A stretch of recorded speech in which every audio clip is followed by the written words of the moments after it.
Bom, a gente segue no YouTube, né? E para falar de um assunto que sempre quando fala desse assunto, eu faço questão de ser muito justo com o Mauro César Pereira, né?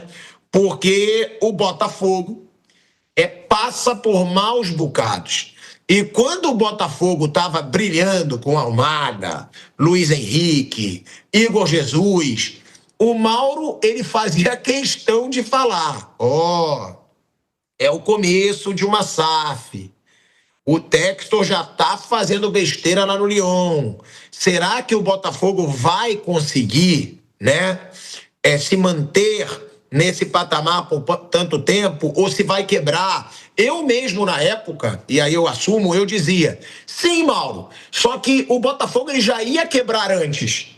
Só que ia quebrar sem ter um título de Libertadores e sem ter um título brasileiro. Pelo menos, se ele quebrar um pouco para frente, ele ganhou uma Libertadores e um brasileiro. Só que eu não achei que seria tão rápido que iria acontecer.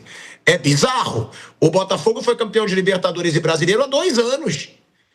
2 anos depois, a situação é a seguinte. O Botafogo tá em processo de recuperação extrajudicial com credores da associação. O Botafogo, com a SAF, prepara outro pedido de recuperação, mas agora judicial, e com as dívidas feitas pela gestão de John Textor. A dívida da SAF é calculada em pelo menos 1 bilhão e 500 milhões de reais, com passivo de curto prazo de 700 milhões de reais. E a intenção é colocar os vultuosos débitos em novo plano de pagamento a ser levado aos credores a médio prazo na mesma vara empresarial no Judiciário Carioca, que já julga a complexa disputa Eagle e Ares, tá? Segundo a informação trazida pelo Globo, a Ares Management deve assumir em breve o controle da Eagle Football Holdings, empresa controladora da SAF do Botafogo. A medida afastaria, principal credor da holding. O fundo exerceu uma cláusula de proteção ao crédito no âmbito de um processo interno na Justiça Britânica, diante do agravamento da situação financeira e societária da Eagle. A medida afastaria John Textor do comando empresarial da holding e marcaria uma virada no conturbado processo financeiro envolvendo a empresa. Mauro César Pereira, Botafogo, a SAF Botafogo, com uma dívida calculada em pelo menos 1,5 bilhão de reais, com passivo de curto prazo, ou seja, tendo que pagar em pouco tempo 700 milhões de reais, Mauro. E provavelmente Textor vai ser afastado do comando operacional da holding. E eu faço questão de te perguntar primeiro, porque você sempre disse: isso tá estranho, Textor já fez besteira no Lyon, como é que o Botafogo vai pagar tudo isso? Mauro, é uma situação muito bizarra. O time que há 2 anos foi campeão de Libertadores e brasileiro com um mega elenco, hoje, nessa situação aí, mais uma vez o John Textor envolvido num escândalo financeiro, Mauro.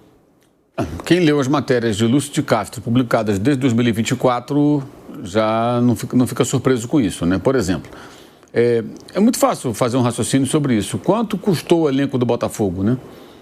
E qual a receita do Botafogo? Mesmo no ano de sucesso. A conta não fecha, simples assim. O Botafogo não gera uma receita compatível com um elenco com jogadores tão caros. Então, viver o mundo da fantasia, num modelo de negócio, se assim podemos chamar, kamikaze, enfim, não podia dar certo, né? Claro que isso... Aí não adianta o torcedor ir lá, queremos time, queremos o elenco à altura, tá bom, troco do quê? Por que ele vai fazer isso? Acham que... o dinheiro não é o dinheiro do John Textor, ele tinha investidores que tomaram o controle da Eagle, que era a holding dele, em seguida. Ele ainda tem cotas, me parece, é uma situação bem complicada. E ele está no comando do Botafogo por conta de uma liminar da Justiça do Rio de Janeiro. Senão ele não estaria à frente do Botafogo. Agora, aquela coisa, eu prefiro ganhar uma Libertadores ou um Brasileiro, aconteça o que acontecer depois. Muitos falam isso. Ok, é o que está acontecendo. Vocês botafoguenses que comemoraram o Brasileiro, uma Libertadores, agora vivem essa incerteza. Eu sempre comparo com o seguinte, aquela história de vender a alma ao diabo, sabe? O diabo chega para você e fala, o que é que você quer? Eu quero dinheiro, carros, roupas caras, relógios sofisticados, viagens em primeira classe pelo mundo, comer nos melhores restaurantes, frequentar os melhores hotéis, as melhores festas. Eu quero uma vida de rei, de um bilionário. Tudo bem, mas um dia ele vai cobrar a tua alma, você vendeu a alma para ele. Mas o que aconteceu? O Botafogo saiu do buraco, de repente um timaço, ganhou títulos, sem ter condições econômicas para sustentar isso, porque o clube não gera essa receita. Ele até deu uma das declarações recentes dele aí, ele até questionou a média de público, né? E mesmo que a média de público do Botafogo fosse excepcional, não fecharia essa conta. Né? Não é uma coisa óbvia, só olhar os balanços do Botafogo, quanto o clube fatura, quanto faturou no ano de 2024, mesmo com os títulos, não vai fechar a conta. Ele está com um transfer ban de 21 milhões de dólares não pagos ao Atlanta United pelo Thiago Almada. Então, uma situação desesperadora que está se desenhando já há algum tempo. E quem não quis enxergar isso, aliás, até alguns colegas jornalistas de outras áreas, fora do esporte, botafoguense, gente boa, qualificada, pessoas profissionais respeitadíssimos e muito bons, reagiram mal quando o Lúcio publicou as matérias. As pessoas colocavam tudo na ótica do clubismo. Meu Deus do céu. Meu Deus do céu. E está tudo lá. Ele fez matérias muito densas, com muita riqueza de detalhes sobre os negócios anteriores do americano. Está tudo lá.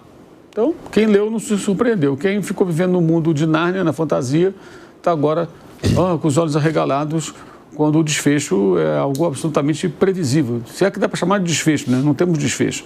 Temos, sim, um processo muito complexo e o clube está numa situação terrível, né? E com a dívida, como você falou, tem a dívida alta do clube social, já tinha, né? E tem a dívida da SAF também. Altíssima. Agora, Mauro, eu vou repetir a pergunta que eu te fiz lá atrás. O Botafogo, ele já estava quebrado, né? Quando ele foi comprado pelo Textor, porque o que eu penso? Pelo que eu via, o Botafogo ia acabar. O Botafogo só brigava para não cair. O Botafogo não brigava quase que nem para título estadual mais. O Botafogo nem chegava em Copa do Brasil, Libertadores, Brasileiro, nada. Era até uma preocupação, né, de quem é do Rio de Janeiro, o que vai acontecer com o Botafogo? Porque a pergunta que eu te faço é essa: com o Textor, você acha que vai piorar a situação que já estava? Porque óbvio. Uma Libertadores. Mas é evidente, é óbvio. A dívida do clube existe, a da SAF foi enorme. Foi contraída uma dívida gigantesca na montagem de times que o Botafogo não consegue pagar. É óbvio que está pior. Porque agora você tem a dívida do clube e tem a dívida da SAF. Vai correr para onde? Você tinha a opção de virar a SAF e ter uma gestão de recuperação do clube, de equacionar as antigas dívidas e fazer um trabalho de longo prazo para recuperar o Botafogo passo a passo. O Botafogo saiu do nada, montou um timaço, de uma hora para outra, gente. Estava na segunda divisão, 2 anos depois, estava com um dos times mais caros da América do Sul. Como isso? Com que dinheiro? De onde sai? Investimentos. Ah, não, a Ares e a outra lá, a Iconic botando dinheiro na Eagle, né? Não, as empresas que botam dinheiro na Eagle, os credores principais, a Iconic e especialmente a Ares Management, que assumiram o controle da Eagle. Bota dinheiro na Eagle, que tem o Lyon, aí vocês viram o que aconteceu no Lyon, aí explodiu o Lyon. O Lyon se livrou do John Textor e está tentando se reorganizar sob o comando da Eagle sem ele, né? No caso, a Ares. À frente disso. Puseram lá até uma mulher lá à frente de tudo, esqueci o nome dela. Uma coreana que está comandando lá a coisa toda. E aqui, o Botafogo, com uma liminar, ele consegue manter o controle. Estava se desenhando, enquanto o Botafogo comemorava títulos, o Lyon já se enfrentava uma situação delicadíssima. O Lyon é um grande clube da França, né? É um dos principais clubes da França. Estava lá num sufoco danado. Então, assim, é óbvio que isso está pior. Evidente, porque agora você não tem nem a opção de virar a SAF. Aí vem a história, não, mas eu comemorei 2 títulos. Tá bom, você comemorou 2 títulos, mas agora o presente e o futuro, o presente é terrível, o futuro é desesperador. Claro que está pior. Antes tinha a grande dívida do clube social e a SAF novinha, virgem, né? Ali intacta. Uma SAF novinha em folha. Você pega essa SAF e faz o quê? Não, agora separei o futebol do resto do clube, eu ganho fôlego para... Eu acho um absurdo, mas é assim que funciona. Você não precisa quitar as dívidas do clube para comprar o futebol do clube. Às vezes você paga de forma muito sutil e a perder de vista, né? Ok, mas você teve esse benefício, vamos criar aqui no futebol do Botafogo algo sustentável. Melhorar um pouquinho o time, fazer investimentos mais modestos, uma equipe que brigue longe do rebaixamento, que possa trazer o torcedor, buscar novas fontes de receita, tentar trazer patrocinadores, parceiros, e vamos trabalhar. O Ronaldo fez isso no Cruzeiro, né? Aí você vai levando, até surgir uma situação em que possa dar um salto maior. Não, chegou alguém, botou dinheiro, aí você pega lá receita de publicidade na camisa, de cotas de transmissão, de bilheteria, de venda de jogador, você junta tudo, venda de jogador que você não pagou. Estou falando de vender jogador revelado pelo clube, por exemplo. Não teve. Investir na base, né? Aí a SAF podia trabalhar. Isso é a longo prazo. E você vai ficando ali. Ah, mas aí não vai brigar por título. Gente, não vão brigar por título. A história de 12 grandes é balela, acabou, está no passado, isso aí esquece. Não vai todo mundo brigar por título. E cada um tem que saber o seu tamanho na história do futebol. Eu gosto sempre de falar do caso do Everton. O Everton na Inglaterra tinha 9 títulos ingleses em meados dos anos 80. O Manchester United tinha 7. Depois que jogou o Alex Ferguson, o United passou a ter 20 e o Everton continua com 9. O Everton não é mais um grande da Inglaterra. Ele é um grande na sua história. Nunca foi rebaixado, né? Inclusive. Está lá, bonitão, na primeira divisão, construiu um estádio todo endividado, todo enrolado também, né? Lá com o seu dono e tal. Ele briga no meio de tabela. Às vezes briga para não cair. Temporada passada ficou lá fazendo conta. No final deu uma reagida e escapou. Teve um ano que tomou punição, perdeu pontos. Perdeu pontos. Acho que foi no retrasado, se não me engano. Né? Também correu risco de rebaixamento. Então, assim, o Everton é um clube médio da Inglaterra, mas foi um grande. Ele foi um grande. Não é mais. O Botafogo, ele é um grande na história? É. No presente, sem essa turbinada, ele não figura entre os principais candidatos a título. Então ele tem que se reestruturar para buscar um caminho que levasse a isso. Mas não, foi tudo muito rápido, um dinheiro que entrou, o clube não gera essa receita, não, mas vai vender jogador, não sei o que, essa conta não fechou, gente. E o Almada foi vendido e não foi pago. Está aí o Transferban. A dívida é de quem? É do Botafogo. O Botafogo contratou. Quem contrata não é a pessoa física. Quem contrata é o clube, a associação. No caso, a SAF, né? A Sociedade Anônima de Futebol Botafogo, Futebol Regatas. Tem lá o CNPJ dele e tal. Ele contratou a Almada. Aí a FIFA vem, Transferban em quê? No John Tech? Não, Transferban no Botafogo. O Botafogo tem que pagar. De onde vai tirar 21 milhões de dólares? Sei lá, talvez eles consigam aí uma mágica e pagar esse negócio. Não sei o que eles vão fazer, mas é um problema enorme. Fora outras dívidas do clube, outras contratações, outras situações diversas que aconteceram. Então, não existe isso, gente. Você sair do nada e, do nada você... E assim, e cada clube tem um tamanho, cada clube tem um potencial de faturamento, cada um tem um tamanho de torcida. É muito diferente o Corinthians encalacrado, o seu potencial, o São Paulo encalacrado, o seu potencial, e o Botafogo. Os dois são maiores que o Botafogo hoje. Tem potencial de arrecadar mais. É simples assim. Sabe? Então o Botafogo está numa situação pior, obviamente pior. Agora, viveu um grande momento em 2024. 2 títulos, a torcida ficou emocionada e tal. Só que é o que eu falei, é como vender alma ao diabo. A conta é cobrada. Agora a conta veio. É óbvio que viria. É evidente que viria. Né? E agora a torcida protesta contra o dono da SAF. Porque o torcedor, esse é o grande problema, ele não quer entender, não quer enxergar, gente. E aí toda vez que você comenta, é sempre assim, o cara que escreveu a matéria não é botafoguense, então ele está mentindo. Você é babaca assim no inferno, como é que pode achar que a pessoa profissional faz uma matéria densa, uma série de reportagens, e porque o cara não torce por aquele clube, ele quer prejudicar? Não, ele está alertando, cara. É o contrário. Quando a gente fala aqui, é o contrário. Se fosse para se pautar por clubismo, pelo time que torce, Botafogo, opa, legal, continua assim, vai fundo, é isso aí, esse é o caminho. Corinthians se endivida mais aí, né? Quem torce por um outro clube que não é esse falaria isso com o intuito de que esses times se afundem cada vez mais no buraco. O que a gente faz aqui é o contrário, é justamente o contrário. Então é impressionante isso, quer dizer, as pessoas estarem surpresas com isso. E como eu sempre digo, a SAF tem um dono, ou alguns donos, os donos fazem o que eles querem, não tem que dar uma satisfação. E você não tira do poder a não ser que o cara cometa um erro. Senão ele fica lá, mandando a vida inteira. Ele é o dono, ele comprou o clube, ele faz o que ele quiser. Né? Como acontece nos clubes do exterior. Na Premier League, todos os times têm dono, não tem? Todo mundo briga pelo título? Não, porque um faz investimento para não ser rebaixado, o outro faz investimento para ser meio de tabela, o outro para chegar na Conference League, o outro para chegar na Europa League, o outro para chegar na Champions League e alguns poucos pelo título. Geralmente 2. Quando tem 2? Aí eles estão brigando em cada temporada, brigando pelo título. Os times são distribuídos assim. E isso acontece na Espanha. Na Espanha os times têm dono, todo mundo briga pelo título. Não, Barcelona e Real Madrid. Eventualmente o Atlético faz uma gracinha tentando alguma coisa lá e tal. E assim segue a vida. Então as pessoas vão ter que entender o seguinte, não vai ter todo mundo brigando por títulos importantes. Isso não vai existir. Não vai acontecer. E você vê que quem furou no Brasileiro, nos últimos anos, o domínio dos dois que se estruturaram, Palmeiras e Flamengo, foram times turbinados por dinheiro que entrou ali, mas que não sustentou. O Atlético Mineiro, que teve que virar SAF, está todo endividado, né? E o Botafogo, nessa situação que estamos falando. Então, qual é o caminho? O caminho é se estruturar. E quem tiver tamanho para brigar lá em cima, vai brigar lá em cima. Quem não tiver, vai brigar em outras fases da tabela de classificação do campeonato nas competições internacionais. E na Libertadores, que é mata-mata, se você montar uma boa equipe competitiva, de repente você até consegue chegar lá. Veja o caso do Fluminense, que ganhou 2023, sem ser SAF e com dívidas também, montou um time competitivo, foi competente naquele ano, né? E o próprio São Paulo, quando chegou na semifinal contra o Botafogo, podia chegar na final. O Botafogo chegou quase na semifinal, né? Chegou na quarta de final, aí perde nos pênaltis para o Botafogo. Se ele ganha ali, teve chance de ganhar, ele vai enfrentar o Peñarol, ele podia ganhar do Peñarol, podia chegar na final. O Atlético Mineiro que O Atlético Mineiro estava brigando para não cair, estava na final da Libertadores do ano retrasado. Então, no mata-mata, até você pode ter uma chance igual no Brasileiro. E o Botafogo montou um time muito forte que ele não consegue pagar. Isso, gente, não é opinião, é constatação. Se você é botafoguense, não fique zangado, vai lá e olha os balanços e veja o faturamento do clube ano após ano. E aí você soma quanto custaram aqueles jogadores todos. Como é que você paga isso? Não dá. Sei lá, se eu sair daqui agora e comprar uma Ferrari, algum maluco vender para mim, eu não vou conseguir pagar, cara. Eu falei há pouco do Flamengo. Se daqui a um tempo o Flamengo não conseguir pagar o Paquetá, a gente vai cair de pau aqui. O Flamengo está dando um passo enorme.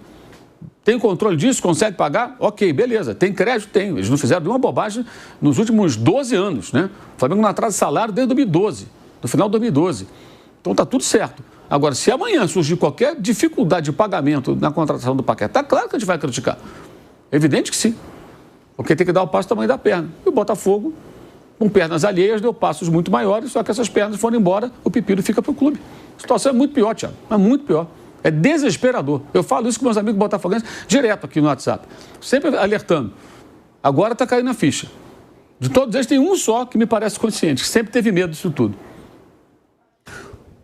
E é bizarro, né? Porque a gente está falando aí de uma dívida de 1,5 bilhão. Ô, Pilhador. Oi, Pilhador. Eu quero te mostrar um negócio que a torcida do Lyon fez sobre isso aí.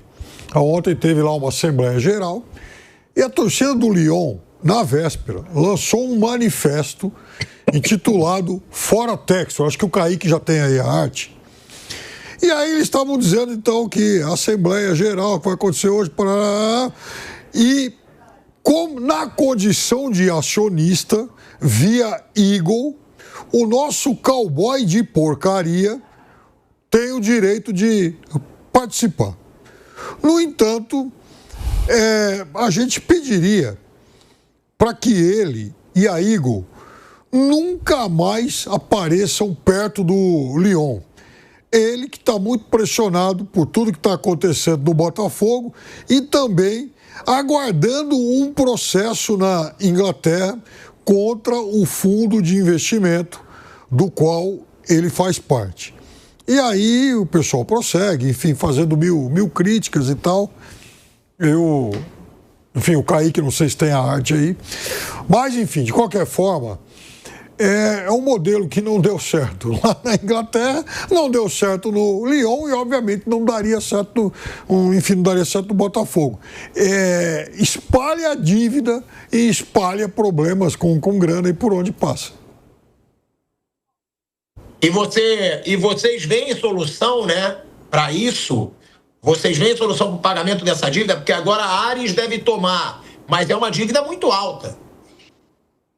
Ué. Assim, eu não vejo. A única solução que eu vejo é sair, alguém assumir o controle disso aí e começar de novo, do zero, com uma modalidade de gestão responsável. Porque não adianta, num passe de mágica não vai resolver da noite para o dia absolutamente nada. Fala, Bruninho. E lembrando que a 777, o Vasco não conseguiu resolver até hoje, né, Bruno? Sim, continua. O Vasco é uma SAF que está à venda. O Vasco continua sendo uma SAF, mas o clube associativo está tocando futebol porque alguém tem que comprar. O 777 saiu, foi afastado, enfim, numa liminar na Justiça no Rio. Uma liminar na Justiça que mantém hoje ainda o Textor como o cara que controla a SAF do Botafogo, mas é uma situação realmente muito difícil, porque quem vai pegar, né? Como o Piperno falou, alguém pode assumir, a própria Ares pode assumir, tentar começar do zero, mas já pega com um monte de dívida, com um monte de problema. E qual é o projeto? Isso é sempre uma pergunta, né? Quando vira SAF. Qual é o projeto de uma SAF? Eles querem assumir, pagar as dívidas e revender, tentar ajustar, melhorar, pegar a empresa que está numa situação muito difícil, dar uma ajeitada e vender e segue a vida. Querem investir para tentar fazer um time muito forte, aí até SAFs que começam do zero. Quem for comprar a SAF do Vasco, se daqui a pouco um outro clube vira SAF, que não é... Qual é o projeto? O que você quer? O cara está comprando o clube para quê? Ele quer transformar em um time que vai ser campeão? Ele quer fazer negócio? Ele quer ganhar dinheiro? Contratar jovem para vender? Revelar? É sempre uma dúvida, né? Que sempre fica aquela coisa, tem que virar SAF e virando SAF vai resolver tudo. É delicado. Tem time que realmente, o Cruzeiro, o Botafogo e o Vasco, eles viraram SAF mais por sobrevivência. Mas não é uma garantia de que vai dar tudo certo, de que vai ser um novo mundo. Pode ser em um momento, depois não. O Vasco nem chegou a ter um momento de brilho nesse momento aí com o 777. Então é sempre uma coisa que tem que ser feita com muito cuidado e não na empolgação. Vamos lá, tem que ser isso aí e pronto. Tem que ter muito cuidado e saber quem está comprando e qual é a intenção de quem está comprando. O Kaique está com a arte aí na tela do Fora Textor, enfim, do manifesto aí, ó. Que bacana. Olha aí, ó. Esse é o manifesto aí. Agora que você pediu, você lê, Piperno, porque eu não entendo porra nenhuma disso aí, não. Tá, então... Não, eu já li uma parte aí, mas, enfim... Vamos, deixa eu só abrir. Para tirar o texto. Isso. Eles estão pedindo, tá aqui, ó. Os acionistas do brilhante francês, vaza texto. Isso aqui, ó. Os acionistas do Lyon vão se reunir para a Assembleia Geral no estádio Paraná. Então a parte importante. Embora, né, Textor seja um acionista via Eagle, a parte mais engraçada, o nosso cowboy de porcaria está na terceira linha. Eu estou falando porcaria como um sinônimo do que de fato eles disseram lá, tá? Mas aí eles pedem para o Textor, pelo amor de Deus, nunca mais aparecer perto do Lyon. É isso. É uma situação bem bizarra aí do Botafogo, né? E vamos ver como isso vai acabar, mas já lembrando que o Vasco passou por maus bocados também com a 777.